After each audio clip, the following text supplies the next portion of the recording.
another pair of new glasses. However, I am mostly on contacts right now, which is really exciting, but I am not planning on putting makeup on right now, so I think I'm just gonna wear my glasses for a little while. I can't, again, I will never know how I feel. I think I really like them. They're really the shape that I want. They only had black available. Otherwise, I probably would have gone with like a tortoiseshell, I think, for this style. But now that I have them, like, I don't hate them. I don't hate them. It is definitely giving library chic, in my opinion. But I am a book nerd, so that's totally fine. For now, I am just gonna be lazy, so I'm not gonna put on my contacts.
Extra right now because I can be, because this is a good time. I got nowhere to be, I got nobody to see, my husband's not going to be home for like several hours, so I am taking advantage of the time and the space to have my pretty little girl breakfast. And I'm not gonna lie, life has been rough lately, so I am romanticizing my life, and that includes my strawberry pancake breakfasts and my little latte.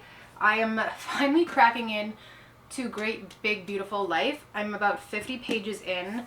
I don't trust pre-ordering online anymore because it showed up like 3 days after the release date, which was really unfortunate. And then I just didn't, and then I had the busiest weekend of my life and I haven't been able to really get into this. So that's the plan for today.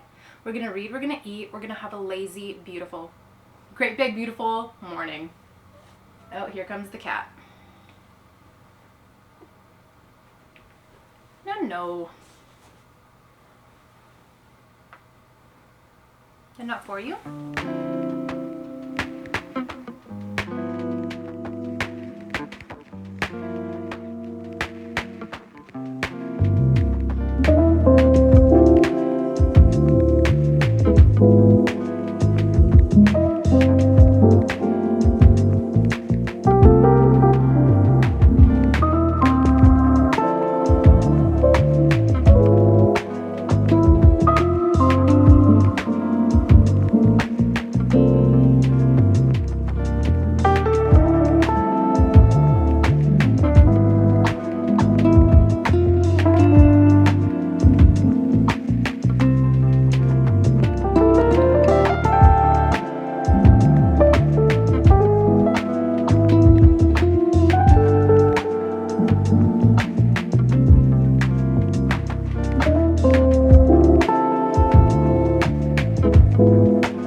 gonna do the lightest makeup today because it's raining and I don't care, but I do have to film.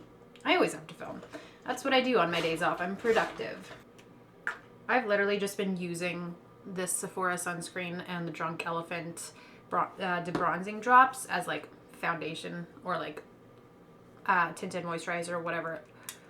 I just don't want to put on like a full face of anything. So just mix a little bit. I honestly don't think it really gives any color, but it's like just enough. Make me at least feel good. Okay, so I read another like 50 pages of Great Big Beautiful Life. I'm about 100 pages in. I'm like loving it so far, and I would die for Emily Henry. Honestly, nothing that she's ever written for me has been under a 4-star. I think most of them, what did I give a 4? No, that's not true. I did not love Funny Story. But then again, that was my first Emily Henry book, and I think it was just like very, very overhyped, and I was coming in not knowing anything about her or her writing style. So I do want to reread that because I did genuinely love the story. I just think it was last year when it came out, and everyone was talking about it, and I was just like, okay, let me get into this. Let me see what this is about. And I think I was just a little bit like underwhelmed, and I don't think that had anything to do with the book or the story. I think it just had to do with like, everybody was already on the Emily Henry hype train, and I was not. So I was coming into it just kind of expecting 5 out of 5, and it just didn't hit for me at the time. But I look back on it fondly, and I did enjoy it. And that's my lowest rated. Like everything else by her, though, I read Book Lovers in the end of November last year, and then in like February. Yeah, February I read People We Meet on Vacation, Beach Read, and Happy Place. All 5 stars. Loved those. So I have very high expectations for Great Big Beautiful Life. And the reaction has been kind of weird online. Like people don't really love it.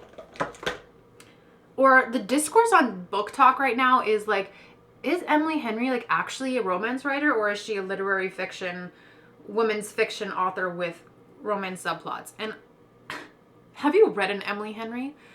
They're romance. And it's just a really misogynistic argument that like romance can't have any subtext or any depth, which is ridiculous. Like romance and love is at the core of humanity. If I want to get really philosophical and really deep, romance and just love, point blank period, is at like the core of humanity, in my opinion. And of course, books, romance books, books about love, like so integral to humanity, to humans, to the life experience. And to just kind of like write them off as like a silly little woman's thing, or like there's no depth to them, is ridiculous. Like in order to give Emily Henry her flowers, people are saying, no, they're not romance. They're women's fiction. They're literary fiction, as if that somehow elevates it, which is such a stupid argument. Like, I do think that she has some, mascara. I think she could fall under a couple of categories, a couple genres, but she's a romance writer. And these are romance books. There just happens to be other plot going on, and people are like, oh, we can't reduce this to romance, as if romance as a genre is not good. So that's my 2 cents right now. I'm a little bit riled up because I'm enjoying it, and everyone's like, I don't know. I think the conversation is just kind of dumb, and it's like, we reduce women to either being like the great American novelist or a silly little romance writer, as if the two can't coexist. And that's just dumb. It's just either women have substance or they just want to read about love. Dumb argument. I will die on that hill. Thank you very much. In the heat of all that, I forgot to put on concealer, which I don't really need it today. Well, no, that's not true. I am tired. The Merits, I think it's just a beauty stick what are you? It's like a cross between foundation and concealer. And the coverage is so good. I love it. I'm not going to bother to do my hair today. That's it. And I'm going to go get dressed and then I'm going to go start filming and get on with my day. So thank you guys so much for spending the morning with me. I hope you had a good time. And I will see you guys in the next video. Bye!